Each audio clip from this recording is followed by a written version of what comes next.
Good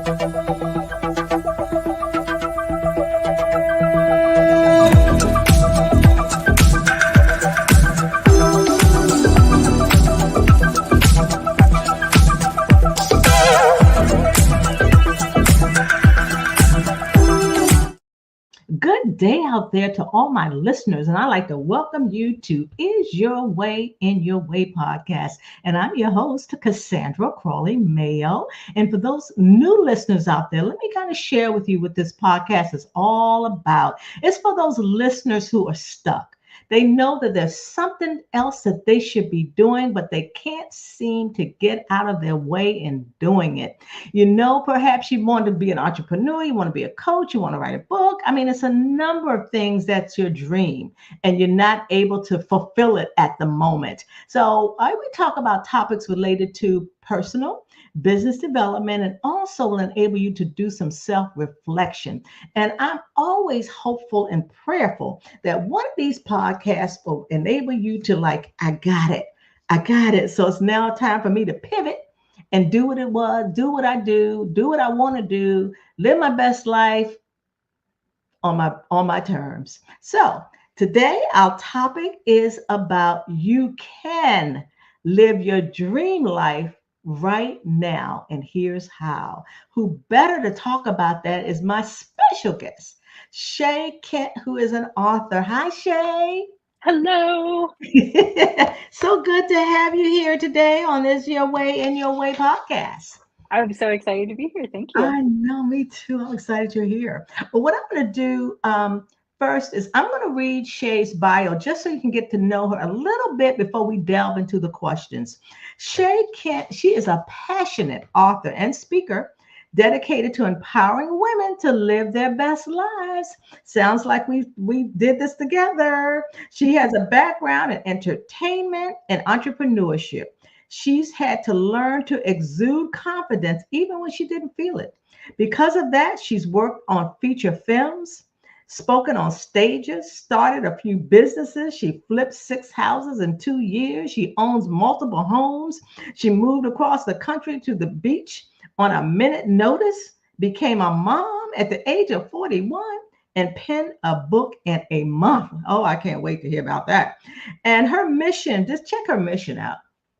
Her mission is to inspire 1 million women to stop settling and start living their dream lives. Edutainment and entertainment. She aims to start a movement. Even her mission, guys, is somewhat like mine. It's like my mission is to empower a generation of women to mitigate those roadblocks that's preventing them from living their best life on their terms. So we definitely have a lot of similarities. So I know she's going to speak to your heart. Hey, Shay, let me ask you, was your first job waiting tables? Was that your first job? Yeah, I believe it was. Well, technically my very first job was working for my dad as a secretary, and I only showed up when I wanted to, and I think it lasted 2 weeks or something. So my actual first job was definitely waiting tables. Okay. So tell us about what your life was like before you started working a real job. Growing up was really up and down. So I grew up kind of different from the majority of people out there. I grew up very wealthy, and then we went completely broke, and then had wealth, and then went completely broke, and then landed in the middle class. So a lot of people have the story of rags to riches. I was like riches to rags. Okay. So my dad had a construction company, and he did a lot of work in Denver, and just was able to build it up, but had no idea how to manage money. Didn't teach me anything about entrepreneurship, running a business, managing money at all, none of that stuff. I had to learn all of that the hard way, as I'm sure a lot of people do. Yeah. And that came through, working hard, and I had to actually file bankruptcy at one point and, figure it out along the way. But growing up, it was kind of a roller coaster, if you will. Okay. So it sounds like the apple didn't fall too far from the tree. Yeah, in a way. In the beginning anyway, right? So I get that. That's how I am. Now, you mentioned in your bio that you didn't have a lot of confidence And well, Mhm. confidence didn't really come natural for you, but yet you worked a lot of the in on the television, Mhm. including The Walking Dead, um, and quite a few things. So how so? Well, let me go back. When you had the waitress job, I think if I'm not mistaken, they offered you a management job, and you said, "I don't think this is for me." Is that right? That is, yeah. So they called me up and offered me this job. Well, they didn't call me. I was at work. And I was like, "Oh, like let me think about it," because at the time, I would make anywhere from $30 a shift to maybe 80 at the most, Wow. typically. Yeah, it was like Uh-huh. real broke. And I was like, Yeah. "Oh, a management job, like a salary and guaranteed money, and like I'd be Right. making way more than I ever thought possible." And at the Mhm. time, I had dropped out of college. I didn't know what I wanted to do with my life. I had Mm. given up my dream of ever working in film and doing any of that because I thought, well, that's a pipe dream. Other people can do that. That's really not how I could actually make a living. I need to Mhm. find what I'm going to actually make a living at. Mhm. And so I gave it some thought and I was like, you know what? If I do this, if I say yes, I'm going to be working in a restaurant with these Mhm. 20 somethings that drive me absolutely crazy now Uh-huh. when I'm like old and gray and not have any enjoyment like along the way. Mm. And so I called them up the next day and I said, "Thank you, no thank you." I also quit my job. I said, "I'm not coming back." And Wow. then I got in the car and I drove to the film school and I enrolled. Now, granted, I didn't know how I was going to pay for it. No idea. I didn't know if that was going to lead me to any sort of a paying job or career that would Wow. be sustainable at all. But I knew that I did not want to be in restaurant business my entire life. Uh-huh. And I knew that I wanted to follow my dreams. And so I did. Wow. So what was your dream initially, you said, but you didn't think you could do that? To actually work in film and television and like make a Okay. living and doing it, right? Because it's like we Right. think of Hollywood, the big stars, and it's like so many people don't make it and blah, blah, Yeah. blah. Now I never wanted to be an actress, but Yeah. I did want to work, behind the scenes. Right. Yeah, so That's being great. able to go and enroll in film school and again figure out my how I was going to actually fund that. And I took 22 credit hours every semester. I was on the dean's list when I graduated, and then my very first job was The Walking Dead. Wow. So, were you on an internship program? That I'm trying to picture this because that's your dream, and Mhm. my listeners have that dream. And like you said, hey, you can live your dream life right now. So, so because that was your dream, did you get an internship? How did you? Because you went to film school, Mhm. that a natural for individuals in film school to start working in TV? Yes and no. A lot of people who actually go to school Yeah. don't ever like most of the people I graduated with are not working in film and television ever. They never went anywhere besides just getting a BFA. Uh, Oh, for myself, I did do an internship on The Walking Dead. That's how I got my foot in the door okay. right after I graduated, and then I was hired on. So you Oh, can't get hired on somewhere if people don't know who you are. right. So you have to put yourself in those right spaces wherever you can put that foot in the door and Mhm. get in, like do it. So there was internship opportunities available to all of us. My graduating class was like 25 people. I was Mhm. the only one who applied because everybody else had this mindset of I graduated, I should get paid. And I had the mindset of I'm ready to go work. I need to get in wherever I can get in. And I Good. did. And Excellent. then I did start getting paid. Um, Wow. so it's switching up that mindset too. Like I don't think that we should all work for free for like Yeah. ever. Mhm. But if you're making a career change or you want to like start a business that you've never done before, who can you rub shoulders with to get in those rooms, or Yeah. who can you add value to in a way that maybe they don't know they need or they don't know how to do, that then in exchange you can start to learn and grow. um, I opened up after that, I opened up a home staging business Mhm. and I got that going pretty well. And I would take on new people who wanted to start their own but didn't know what to do or didn't know how to stage. And I would Mhm. have them come work with me. And I paid them. I paid them for their time, but they Mhm. were learning under me as well, like as we were doing things. So if you can find somebody in whatever niche or space that you want to actually go Right. work in, or maybe you think you want to start a business in, but you don't have a lot of experience in that field, go shadow someone for a little while and see what you That's, can learn. And it might be something you don't even really want to do after you yeah. kind of learn the nitty gritty. And then you That's save yourself a bunch of time. excellent. Excellent. Oh, I love that. Yep. Just get your foot in the door. Because I've spoken with guests that had to go back. They were up top, but they had to go down in order to move up, so you do what you have Uh-huh. to do. And that's what you did. Now, in the TV industry, what did you do? What was your job? So when I first started, I was a PA, which is a production assistant. That's like the lowest of the low. That's where you get in. And Uh-huh. then from there you can grow. So I went all the way up to associate producer. Oh, good for you. Now, you talked about, okay, you did that, but then you had a staging company. Mhm. Why did you leave that industry? Because you end up working 12 to 14, 15, 16 hours a day, Oh. 5 to 6 to 7 days a week. Mm, It's a lot. And my first year I was married, I only was with my husband for like 3 months out of the year, yeah. because I was working. Yeah. And I traveled for work. So our home base was in Denver, but I worked in Atlanta. And I Mm, was like, this is not why I got married. Like, I don't yeah. want to put in all of this time over here. Right. And then we don't have a relationship. Right. And then we decided we were going to move to Atlanta. And the weekend that we were there looking for an apartment or something, he actually got promoted for his job. And we ended up in San Francisco 3 weeks later. Oh my. And I got a job on Mythbusters for 9 months over there. Uh-huh. Uh-huh. And then decided I wanted to flip houses instead of work, 70 hours a week Right. for Hmm. somebody else.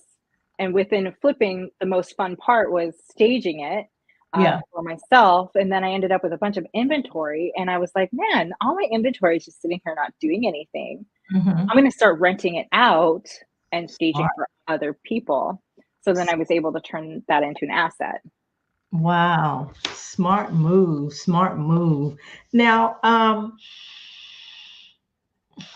you said that you didn't have a lot, the confidence didn't come natural. But when you walked into that TV industry and realized that, I'm gonna get my foot in the door, but I'm gonna have to make some moves in order for me to get to this position. What happened to that confidence then? I mean, what happened? You had to show some confidence. Yeah, and I was talking to another person recently, and I said, that old adage, "Fake it till you make it." Yeah. Fake the confidence until you make it. So it's Okay. really overwhelming. I was standing in the back lot. I think I was at Tyler Perry Studios at this point, and he's got like 12 sound stages. And so I'm standing in the back lot, just like taking it in, going, oh my gosh, I can't believe I'm even here. Like it was so overwhelming. And I felt like I don't know anything. I don't know what I'm doing, da, da, da, which was not true, right? That was imposter syndrome, Yes. uh, right, coming up. And, I just have to put on that happy face and be like, no, I got this. I got this. And Uh-huh. kind of fake that confidence until you make it. And Wow. the thing with confidence is that it can be learned, right? And the more competent you get at something, the more confidence you will have at it. That's true. So I just really worked diligently to do the best job I could do Uh-huh. and, show up every day with a happy face because nobody wants to be around somebody who's a Right. downer. Right. Um, and You then I gained my confidence and I was like, yeah, I'm really good at what I do. Oh, good. Excellent. Yeah. Well, one of the things I want to highlight is your values, your core values.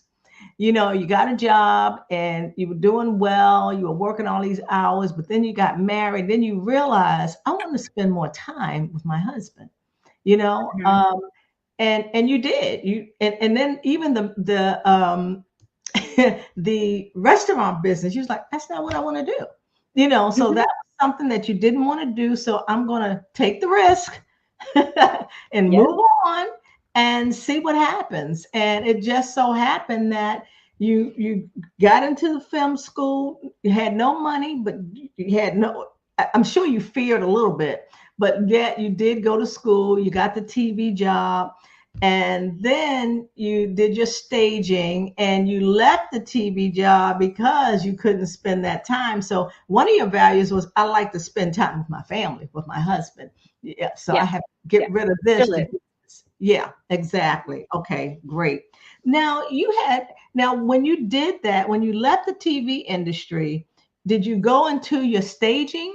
Was you were flipping houses or Um, I think I flipped for 3 houses worth, so maybe almost a year, okay? before I had the aha, I should be staging for other people too moment, Uh-huh. and then I Uh-huh. did both things concurrently for a little while, Okay. and then the buy-in, so you with flipping, you make your money on the buy side, you really Mm-hmm. don't make it, like, afterwards. Mhm. So if Right. you can buy it really low, you can make a lot of money.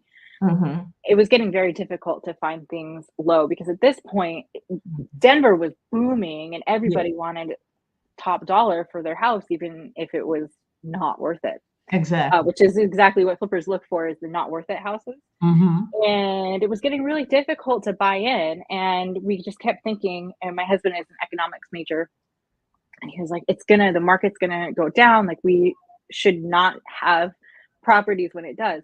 That never actually happened. Mhm. So we Okay. we did get out of it, and then the market did not crash. However, at that point, I already had a large inventory and I had connections with realtors, and I was doing all of the networking and all the social media and everything to get more staging clients, Mhm. and kind of figuring out how to do that. Okay. Which in turn, I had to learn all about marketing because my background was not in marketing. Right. Exactly.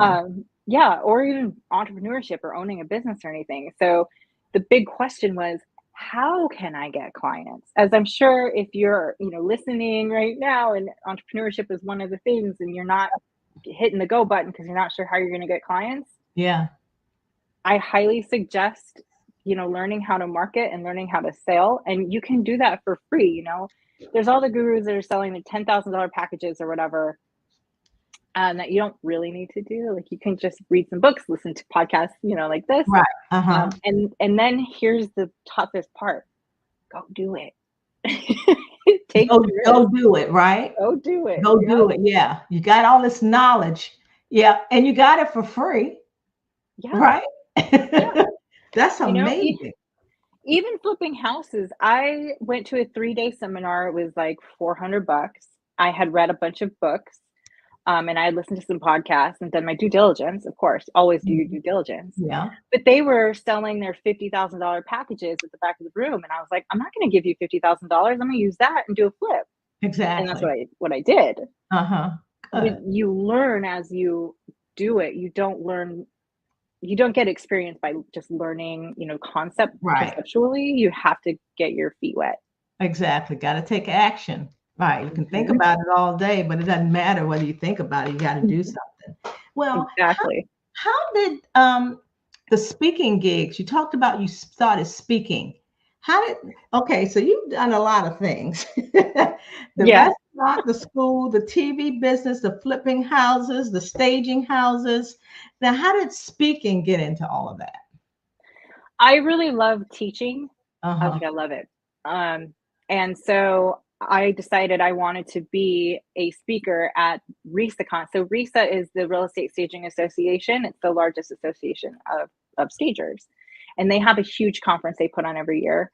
And I was like, I'm gonna get on that stage. I'm gonna speak. And Oh it my took me a God! couple years, but I Yeah, did it. you And did it. so You did it. that was my first speaking gig, Uh was huh. at RISACon. And then I've done a couple webinars with them as well. And then now I do like workshops and stuff. Yeah. Oh wow, that's amazing. But let me say,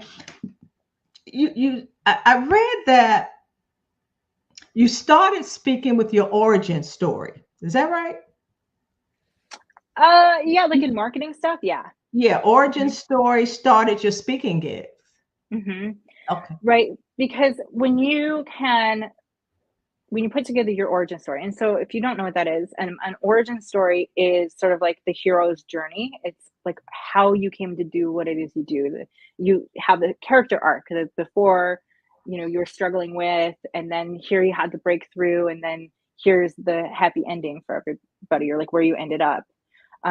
So I started crafting that like for my marketing, Uh-huh. and then putting that out everywhere as well. And it's also really good. I feel like it's a very good inspirational tool to Hmm. show people, um, if you're struggling, like, don't worry, that's just now, it's a season. You Hmm. can make it to what it is you want to do, which is basically my book is all about that as well. Right, right. Hmm. Now, I want you to, can you be a little more specific about the origin? Because there are individuals on the phone that, I mean, I'm sorry, that are listening that want to speak. And you started with your origin. So, in other words, you were kind of telling your backstory a little bit. Hmm. Yeah, I Okay. tell my backstory, but like really, when you get on stages or when you get publicity. Yeah. So when I launched my book, I had to work on doing all of my own PR, and I was able to get on local stations and stuff. You have to position yourself as who is your audience, and kind of tweak things to match Mhm. that audience. So you're not, Mhm. say, you're in front of a bunch of, I don't know, restaurateurs, and you're Yeah. talking about real estate or something, that doesn't really land. So where are the commonalities in your origin story that when you are pitching places to go speak, you Hmm. can, tweak Hmm. and put more to the forefront, so Right. they know that, like, what you're talking about, you can easily relate to their audience and be something that they're going to like to hear from, somebody who they want to listen to. Okay. Does that make sense? Okay. So when your first speech, well, let me go maybe to your third speech, and you was speaking with the realty organization, right? Mm, When you first, the Real Estate Staging yeah, Association? Yeah. yeah, yeah. I know that was your first time. So what did you speak about on your first one in regards to your origin, and how did that relate to your audience? So my So listeners, yeah, for them, my story was about how I had to learn how to do marketing to have okay, my home staging business. So okay, that might not be my core origin story, and right, it doesn't have to be your core either, but it's a story from follow the arc, the beginning, the middle, the end. right, Somewhere along the way, you have to have the aha and the shift.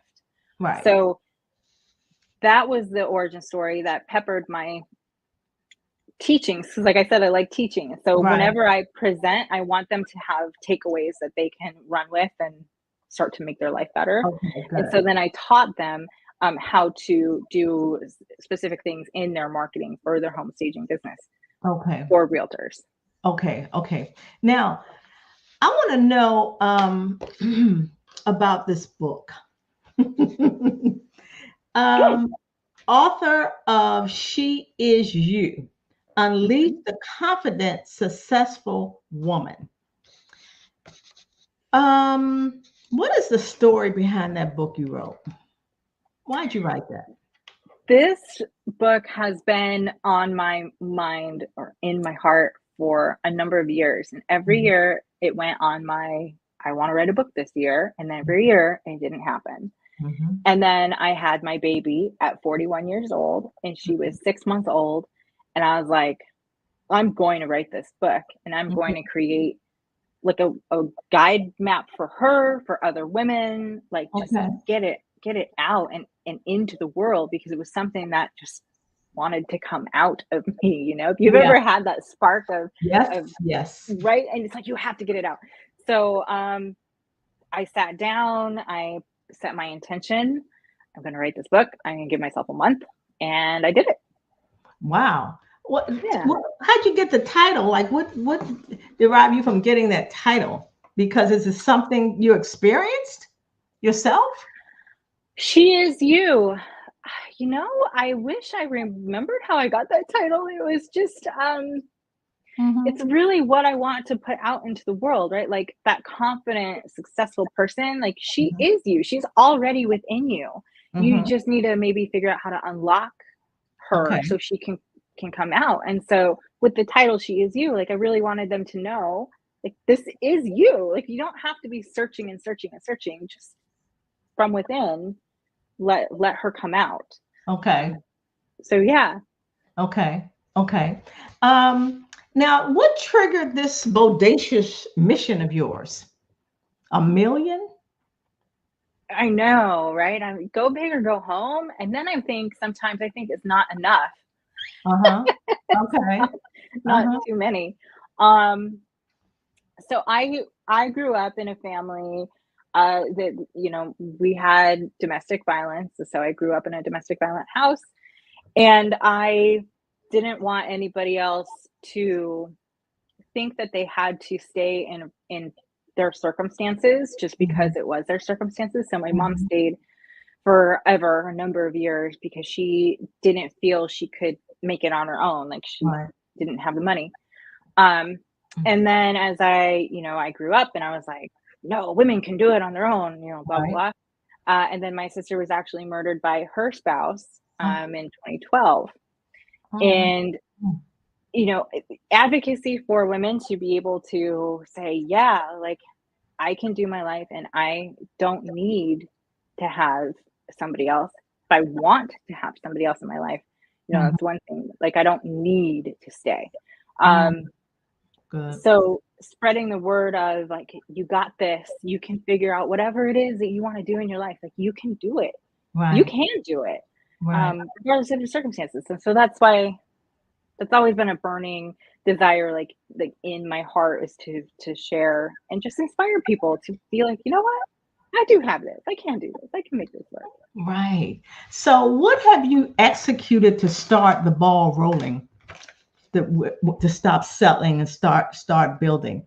You have workshops. You have y- Hmm. um, you have you actually have a lot of stuff. You have the videos.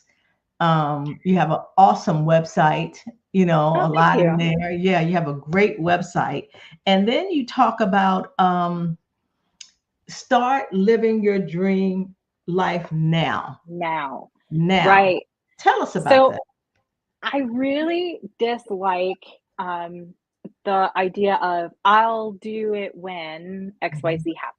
Right. mhm, And I know you talked about this on one of the last episodes I listened to. mhm, Um, and it's like excuses, excuses, excuses. And then mhm, we push it and we push it and we push it. And pretty soon, like, all this time has gone by, and maybe you completely forget about it, or you think you can't do it, or whatever it is. mhm. Um, and I'm like, yeah, let's go do the thing now. Right.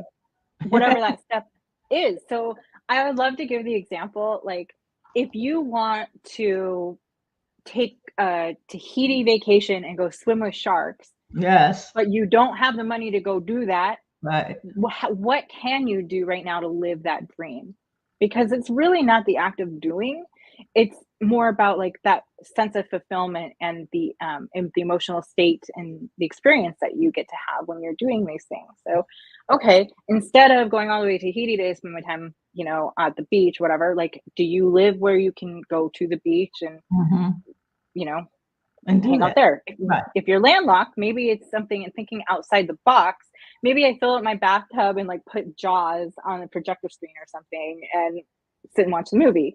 Mhm. So it's really being able to go, okay, this is my big giant dream that maybe right now I'm not able to do. How can I live my dream life now in this moment, and finding those workarounds. Uh-huh.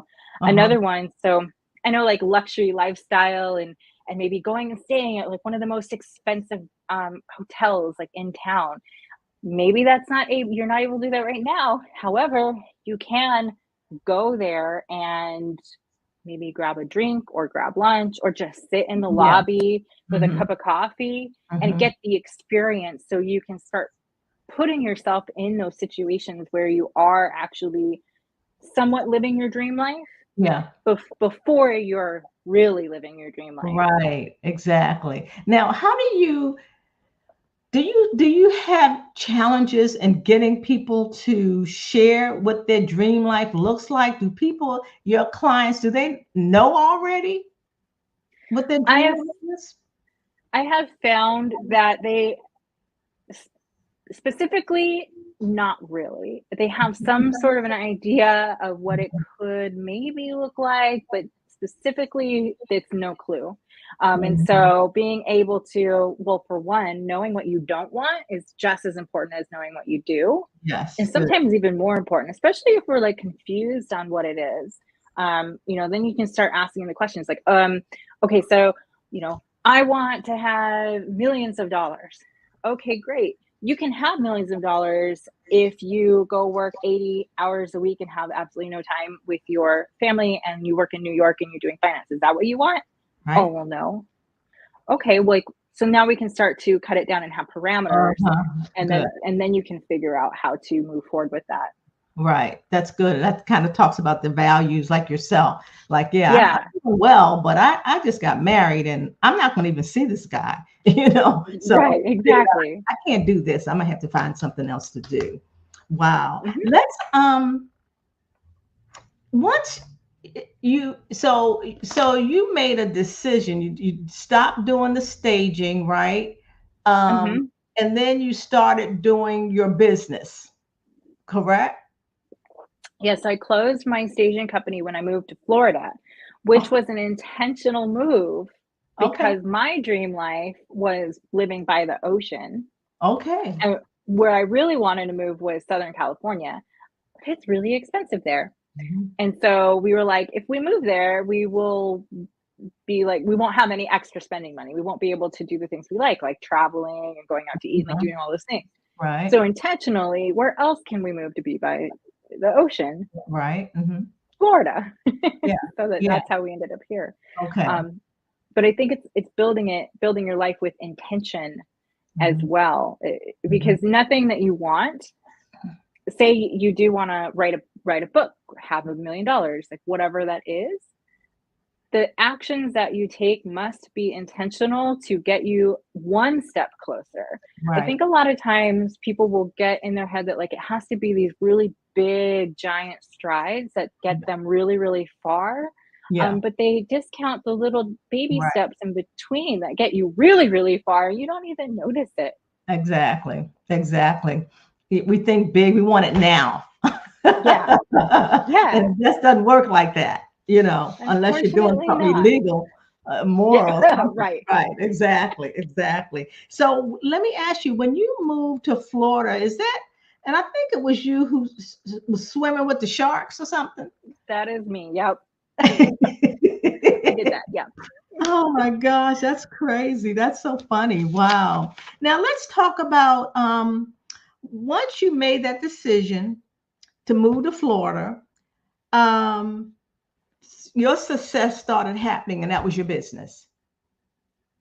I mean, I feel like Well, you were people, successful before, but I'm talking about what you wanted then. yeah, well, yeah. Uh-huh. I think success is being able to say, this is what I want to do, and Mhm.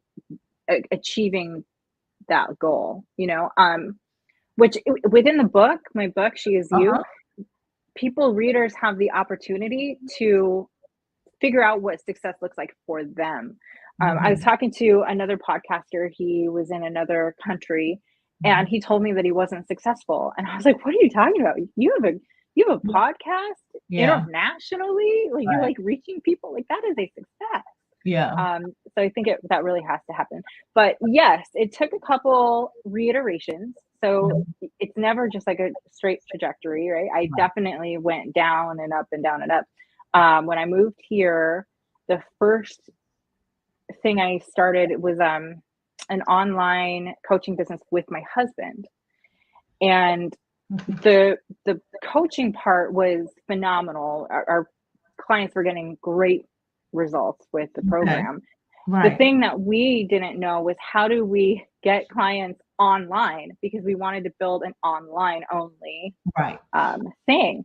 And it's a lot harder than the gurus make it sound. I can tell Yeah. you, at least my experience has been Yeah. You're that. right. And so my husband was like so over it. He's like, no, I don't want to do this anymore. I was like, I'm with you. I'm like pretty burned out because I Uh-huh. was on the computer on Facebook all day long. It's like, Yeah. oh my gosh. And then I got pregnant and I Okay. had a really, really difficult pregnancy. And so I was Mhm. essentially on bed rest for like the whole thing. And then she came Almost 2 months early, and she was in that NICU for over a month, and it was like a lot. Yeah. And then I wrote the book, still not really knowing what I wanted to do for Mm-hmm. people, like how I Mm-hmm. wanted to help people. Mm-hmm. Um, and that's when, and here's another big tip, Uh-oh. you gotta get with community because Mm-hmm.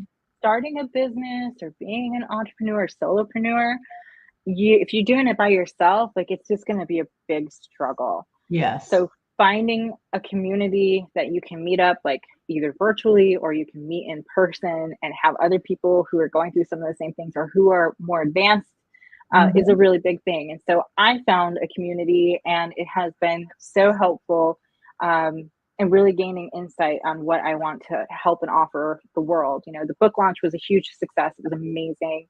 Mm-hmm. And now I'm able to offer what my real gifts and talents truly are, now that I'm finally getting over my imposter syndrome.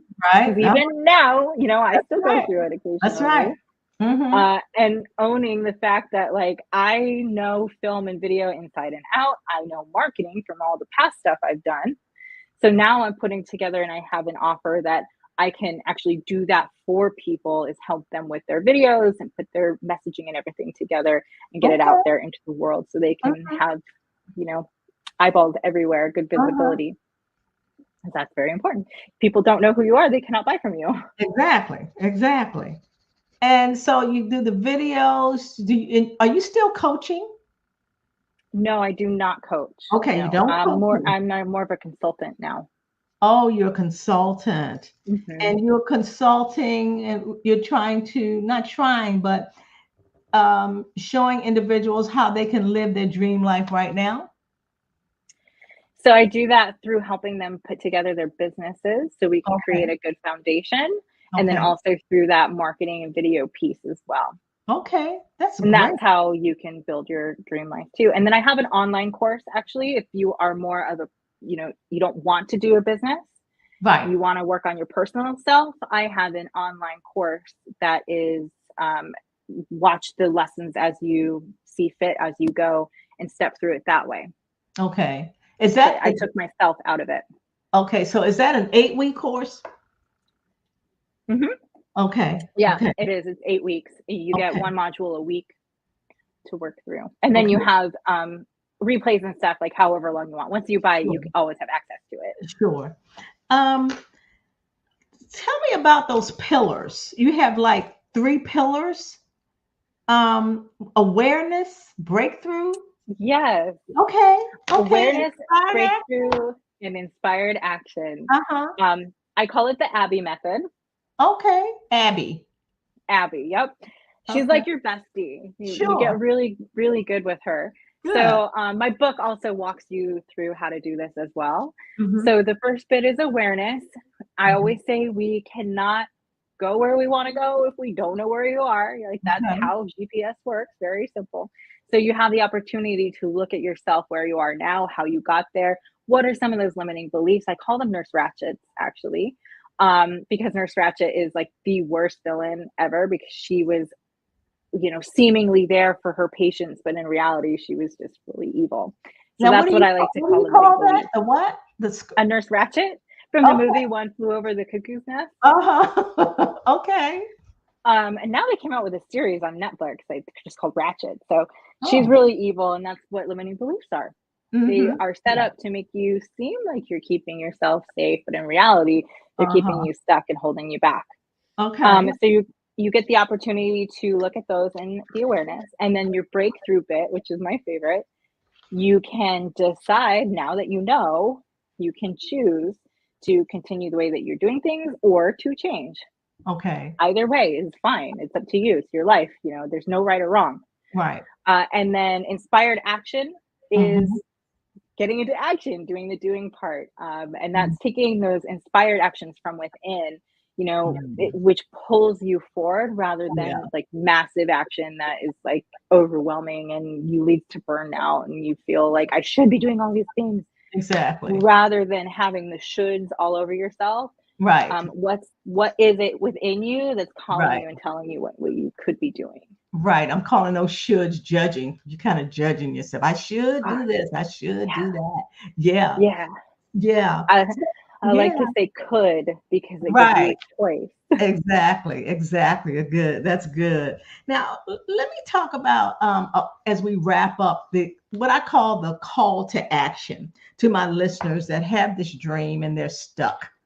Um, any words of wisdom that you could give them to help them to get moving and take action, inspired action, inspired action is not the same as action, Yeah, because anybody can take any action, right? right? Yeah, But what's inspiring for you? And I think the biggest thing is to take any inspired action, right? Like if you are sitting here and you're like, something resonated with me and I really feel called to write the blog that I've been wanting to write, like sit down and do it. Do it now while the right, inspiration is there. right, And then hit send because you can always tweak it later. right. Get done. Done is better than perfect 100% of the time. That's Um, good. yeah, you got to get off the fence. If you're sitting on the fence and you're not going left, you're not going right, like what's happening? You're just sitting there, nothing's happening. Hmm. So you have to take that inspired action in any way, and that's how you're going to make any of your dreams come true, whether it's business or whether it's personal life. Like you have to Exactly. just go. Right. And I love that. Like take little Mhm. steps. Mhm. Don't think you're gonna get there right tomorrow and get flustered and forget the whole thing. Just do something now. Right. Uh-huh. And I think a lot of that comes with we give ourselves these timelines, and if we're not hitting whatever goal we want by a certain timeline, then we feel like a failure, and it's not really true. Like, what is time? Like that you just like came up with this deadline for yourself. Exactly. Move Right. it out. Keep going. If you stop Exactly. now, you will never get the goal, but so just keep going. Exactly. And those are like I call self-imposed barriers. I'm a Mhm. procrastinator. I'll do it tomorrow. Oh, this Yeah. isn't gonna work. I can't do that. I don't have the money, rather than Mhm. sitting down and do it. Do something small. And as you indicated, community. You Mhm. can't do anything by yourself.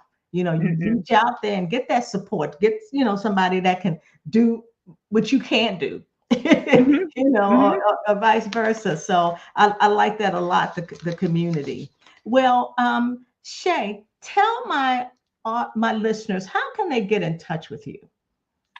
They go to beasuccessfulwoman.com Mm-hmm. and hit me up there. I have all my links to everywhere you can find me on social as well. Just run that Mm-hmm. webpage. Mm-hmm. I encourage listeners to do that. She has a great website. She's taken a lot of action on that website. She and I had mentioned to her that she had one time, but she did this before she had a baby. I think she did like 300 videos in 30 days, and just like Yep. she did her book in 30 days. I'm like, how did you do a book in 30 days? I committed. First of all, I made the decision that it was happening. So when Okay. we actually decide to do something, it happens, right? And Okay. then two, I committed myself to working on it every single day for 18 minutes. That was it. If I could sit down for 18 minutes and do it, that was my 18 minutes every day. Now, some days I only did 18 minutes, and some days I sat there for 2 or 3 hours. Mm-hmm. But the commitment was Mm-hmm. 18 minutes. Carve that out and just let it go. So I was consistency, right? Those that's a little step, right? A lot of Right. people think if I'm going to write a book, I have to sit down for hours upon hours, blah blah Right. blah. Exactly. No, 18 minutes. Okay. Great advice. I love that. I think, I'm getting ready to do another book and I think I better do that. It's like 18 minutes, and Yeah, give it a one of shot. those 18 minutes I may not do anything, but hopefully the next 18 minutes I'll do an hour to make up for the 18 that I did not do. Hmm. Well, Sure, Shay, yeah. yeah, thank you so much for your wisdom, your little nuggets. How even though you said you didn't have the money, like, okay, I can learn, I can read, I can look. YouTube has everything on it. Yeah, YouTube has everything on it. It sure does. So there are no excuses. The only excuse and the only problem, perhaps, is you, right? Hmm. I believe that to be true for sure. Exactly. She is you. Wow. She is you. Yeah. Yeah, yeah. So thanks again, my listeners. If you found this podcast to be of value, which I know many of you have, please share it And also, just know it's going to be on all podcast platforms.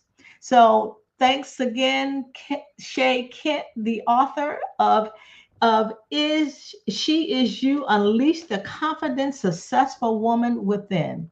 Thanks a lot, Shay. To Thank my you. listeners, bye for now. God bless you, and I love you. Thanks again.